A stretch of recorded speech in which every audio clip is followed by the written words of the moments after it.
সুপ্রিয় দর্শক, আসসালামু আলাইকুম। আশা করি সকলেই ভালো আছেন। রাজনগর এক্সপ্রেসের নতুন একটি ভিডিওতে আপনাদের সকলকে স্বাগতম। সম্মানিত ভিউয়ার্স, এখন আমরা চলে এসেছি শরীয়তপুর জেলার নড়িয়া থানাধীন সাতগুড়িয়াকান্দি গ্রামে। এটা হচ্ছে আমাদের হোম ডিস্ট্রিক্ট, মানে গ্রামের বাড়ি। এখান থেকে আজ আপনাদেরকে দেখাবো বাংলাদেশের সোনালী আঁশ পাট কীভাবে শোধন করা হয়, মানে পাট কীভাবে পচিয়ে পাটকাঠি থেকে আঁশ ছাড়ানো হয়, তারপর কিভাবে শুকিয়ে এটা বৈদেশিক মুদ্রা অর্জন করা হয়। আপনারা দেখছেন এখানে কিছু গ্রামের মহিলারা তারা পাটকাঠি থেকে আঁশ ছাড়াচ্ছেন। আঁশগুলো সংগ্রহ করে কাঠিগুলো সম্পূর্ণ আলাদা করা হচ্ছে।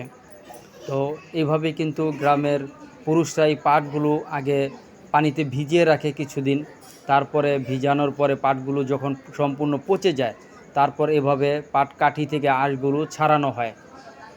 তারপর এগুলো পরিষ্কার করা হয়, পানিতে দিয়ে পরিষ্কার করা হয়। সেই চিত্র দেখাবো। এই যে এখানে দেখছেন গ্রামের একটি কৃষক এখানে পাটগুলো একটি পরিষ্কার পানির ভিতরে, পরিষ্কার বিলের মধ্যে এগুলো ধৌত করছেন আর কি, ওয়াশ করছেন। তো এগুলো এইভাবেই এই পাটগুলো পরিষ্কার করা হয়। এগুলো পাট পরিষ্কার করে সুন্দরভাবে গাইড বেঁধে রাখা হয়। তারপর এই পাটগুলো সম্পূর্ণ শুকানো হয়।